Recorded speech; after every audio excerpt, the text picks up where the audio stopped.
Well, good morning, folks. It is Saturday, January 27th. Got a lot going on today. We have a lot of sap to cook down over there, or concentrate. So we're going to get that fired up here in a little bit. And we also brought back some sap yesterday evening that we are going to have to cook down, or run through the reverse osmosis. And the reverse osmosis machine also needs a cleaning this morning. So that cycle takes about an hour and a half. And then we are going to can some syrup. We have probably about 25 to 30 gallons of syrup that we need to get in bottles. So that's the agenda for today. There you can see full tote of sap we brought back last night from the new sugar bush that is producing like crazy. And we have syrup in the syrup pan. I've got to get some labels on some bottles, so action-packed day. So in the finishing pan here, we are going to be reheating this and getting it to the correct density for bottling. And we'll pump it through the filter. And then also going to get the RO wash cycle going here. Right now I've got the reverse osmosis wash cycle started, and the first part of the wash cycle is just running about 125 gallons through the machine just to rinse it of all the impurities that might be in there. And then once that's done, we'll put some soap in there. So it's just a base, strong base, sodium hydroxide, I think. And then we let that circulate for about an hour, hour and a half, until it reaches a certain temperature, and then we rinse it again. So I get to listen to the hum of that for the next hour and a half while I'm working on bottling the syrup. So as the finishing pan was heating up here, I noticed there was a little bit of a funny, stinky smell in the sugar kitchen. And it wasn't me this time. And I did a little investigation, and it was coming from the LP tank where the fitting goes onto the tank. So I did a little investigation and saw that inside the connector here, there's a rubber gasket in there, and that little rubber gasket had a little crack in it, so I presume that's where the gas smell was coming from, or where the leak was. Now, this brass should seal it, but it's hard to get that tight enough by hand to actually make that seal. So I'm hoping that's where the leak was. And it just so happened, I get made fun of for storing everything, but I happen to have, and it only took me a little while to find it, a brand new regulator with the correct fitting. So, loosen that up, we'll take that off, and put on some of my trusty Blue Monster pipe thread tape. I love this stuff. I'm not endorsed by them or anything like that, but this stuff works very good. It doesn't grip quite as well, but as far as the leak proofness of this tape, it is phenomenal. So we'll get a couple rounds on that. And now we will thread this back in. No smell. Looks like we've got it fixed. So now I can get these burners going again. And get that syrup heating up so I can get that through the filtering unit. So I've got the RO going on the wash cycle right now. I'm going to add about that much of the RO soap, which is just simply sodium hydroxide. And we'll let that cycle until that temperature heats up to about 113 degrees. Any hotter than that, it will ruin the membranes. Found that out the hard way a couple years ago. And the membranes in that RO system are pretty new. Now I knew I wasn't supposed to heat it up too hot, but I walked away and forgot about it. And I got back here and it was about at 135 instead of 113. Not a good situation. So we've got a little bit more organized in here, a little bit of decluttering. And we've got the reverse osmosis cleaning cycle going on, the wash cycle. You can see it's producing a nice head of foam there on the wash basin. I'm gonna have to get rid of some of that. That's usually an indicator that it was high time to be washing the membranes. So that's got a little bit of time left. And then we're gonna go ahead and start bottling some syrup.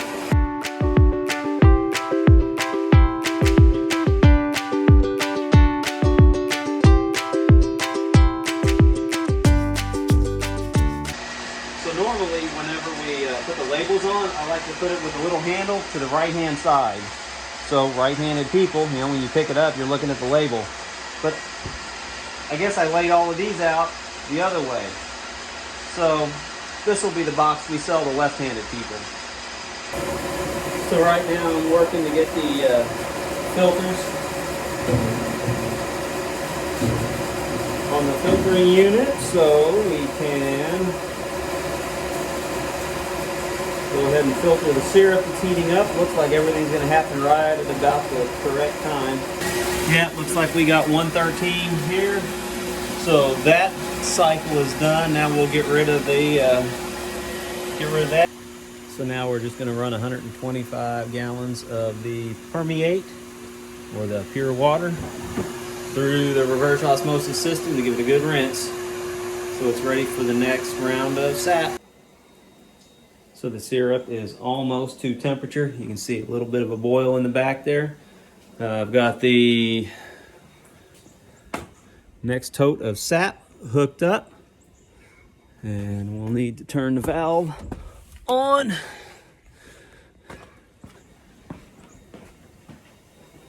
And we'll get the RO going here. And it looks like we'll be ready to filter sap or filter syrup here in just a second.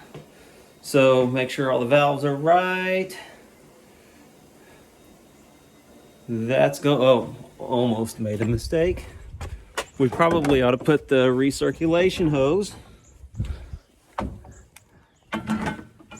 in the tank. Otherwise that would be going out on the ground.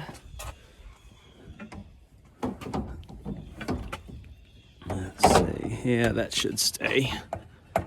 Yeah, we'll hope it'll stay. And the RO hose is in the RO tank, or in the permeate hose is in the permeate tank. So that is going out there. I'm looking at the hoses here. That is going to recycle it. I've got a new filter in. We need to start. Run.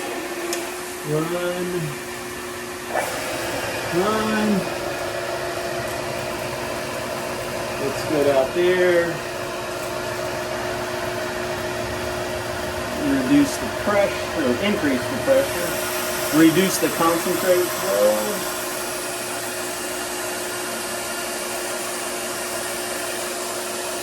And I think we're set. Now over to the syrup, which is starting to boil nicely. And it looks like it is boiling at about 9 over the normal boiling point, which means it's a little bit too concentrated. So I'm gonna have to go get some sap from the evaporator and dilute that down a little bit. So we'll be back in a second. So here we are measuring the boiling point of the syrup. 219.2 is what it's reading right here. And that's about right. So 219.0, 219.2, there's 219.3. That means we are ready to filter the syrup. That means the sugars are concentrated enough. I've also checked it on the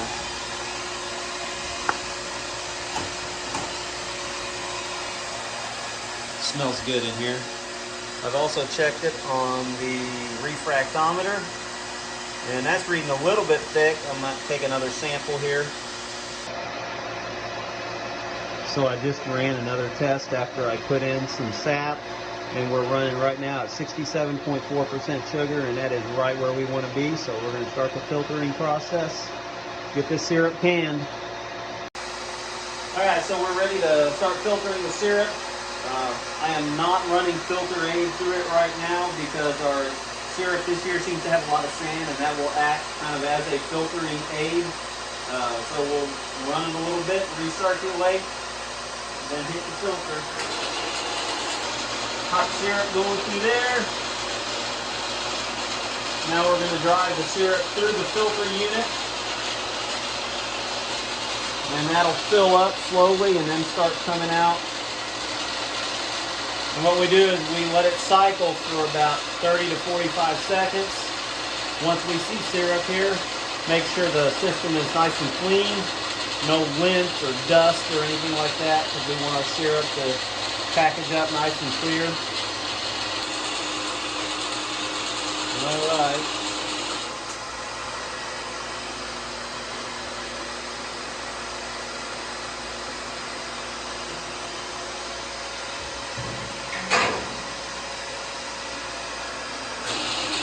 So right now, while we're filtering, that temperature dropped a little bit back down, but that's all right. You just want to keep it above 200 to filter, because it'll filter better. And I know you saw 0, that means that's 212. So right now the syrup is about 215 degrees. It's being filtered. And pressure here in the pumping unit is just running about 10 psi, which is pretty good. That means that our filter is not clogging. You can see right there the pressure's starting to climb just a little bit, but not too bad. The red line is where we can't go past, and I have not used the bypass yet, but we're getting down to where that maple sand will start pushing through at a little bit higher rate. Yeah, there she goes. It's starting to climb. There, it's really started to climb. And what I'm doing right now, as you can see, I tilted the pan, and we're about down to the end, so if we don't get it all, that's all right. But I'm moving some through the bypass, and then I'll use that bypass syrup to help rinse the sand down to that end of the pan.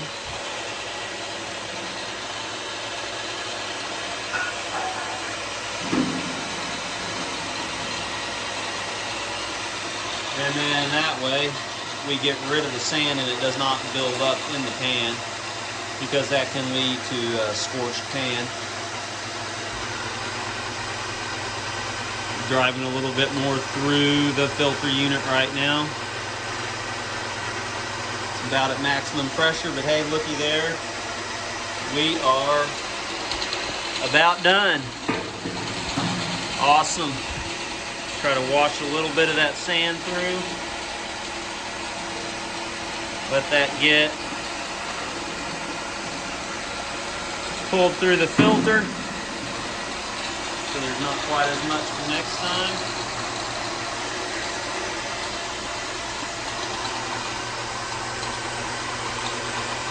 And looks like we're done. And it's a good thing that's kind of full, like up to the absolute brim. I wasn't watching, that could have been disastrous. All right, we're ready to go. Okay, while we were setting up this little GoPro to take a time lapse, Dad forgot he had the valve open and he kind of overfilled the jar. We're figuring about 2 pancakes worth. At least. So, he gets no syrup for the next 2 meals. I get docked. Oh no. And it is getting hot in here. Taking off my hat / hairnet. Does it really matter? Notice that shine up there? Yeah, right Is it there. bad for filming? Yeah, creates a very bad glare sometimes.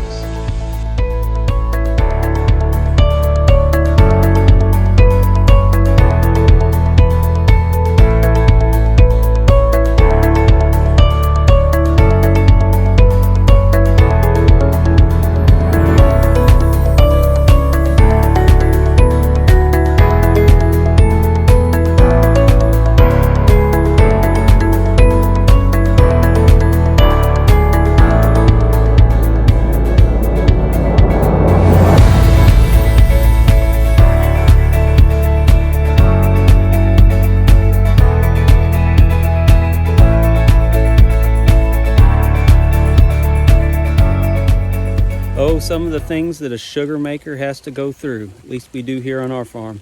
Had a couple inches of rain, or at least an inch, probably more. I didn't look at the rain gauge yet. But you can see here, this little branch that we crossed to get to one of the collection points has a little bit of water in it, but not too much. And we're headed out to check the tote and see how high the creek is. And I'm gonna have to anchor that other tote to some trees so it does not float away if the creek was to come up, because there's been quite a bit of rain in the area. So every year we deal with this at least once or twice, it seems like, a little bit of a flooding event. So all part of it. Now we're gonna head out about not quite a mile walk to the new sugar bush and check on things out there, see if I'm gonna need to collect sap this afternoon. Oh, turkeys flying up. And a lot of them. I love turkeys. That gets me excited now. All right, here we are approaching the tote on the new sugar bush. I think we had a mega flow. Oh wait, that's just rainwater out in the fields. Okay, yeah, that's what I have to deal with, trying to come and get this sap. And that's not even flood water, that's just because it's wet. So there I can see it. Looks like we've got about 175 gallons in the tote. These woods are producing absolutely awesome. Okay, there it is. Yep, about 175, because she's sitting on an angle pretty good. Oh yeah, at least 175. How I'm gonna get this out of here, I might need a boat. So, or I can just hope that the flow slows down. Oh, there are birds, there are birds. Look at that, this is another flock. Look at that. And they kind of have a clue that I'm here, but not really.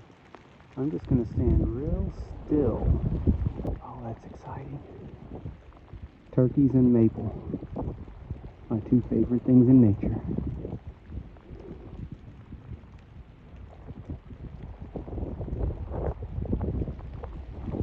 Wish I had a little bit better camera so y'all could see this. This is awesome. Oh, they're talking a little bit too.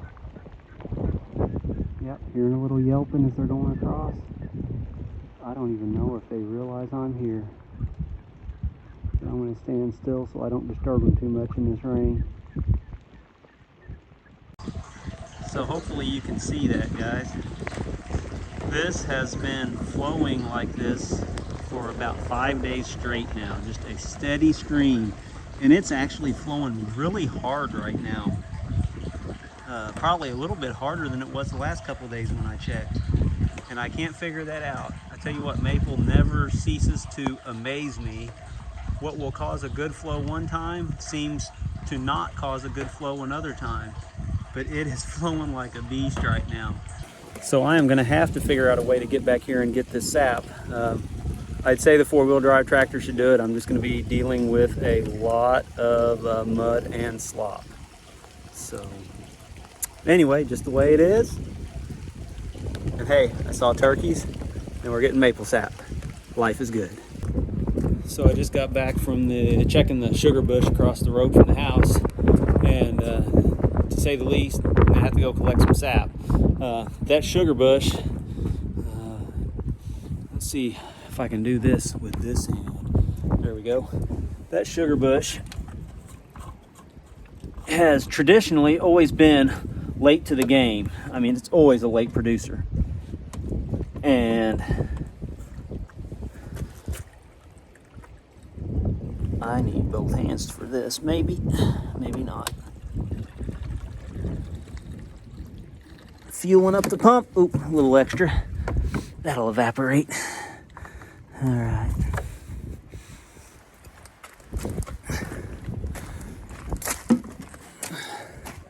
But as I was saying, though, those trees are usually late to the game. I always wonder, why aren't they producing? Why aren't they producing? And then, but when they do come to play ball, they come to play ball. They are ready to go, and I guess they decided it was time to play ball today.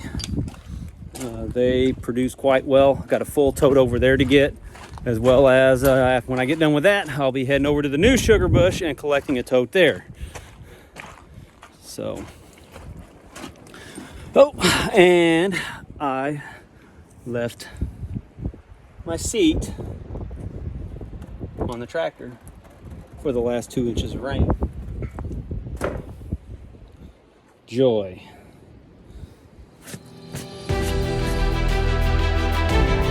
And here we are, venturing through the deep dark woods. Adventure in sap.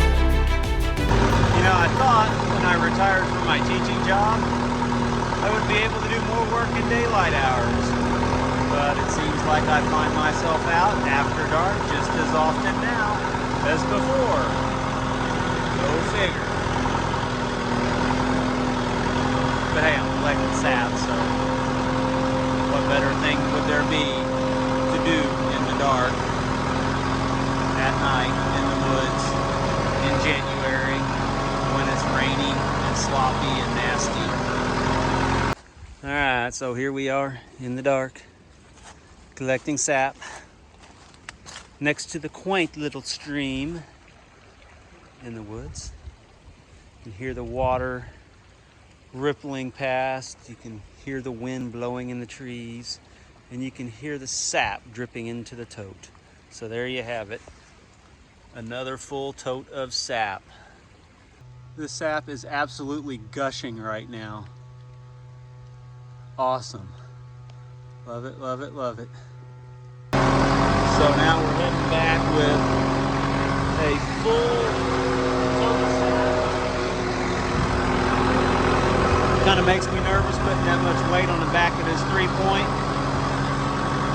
But I take it nice and easy. And out here where we're at in Missouri, there's no bottom to the dirt.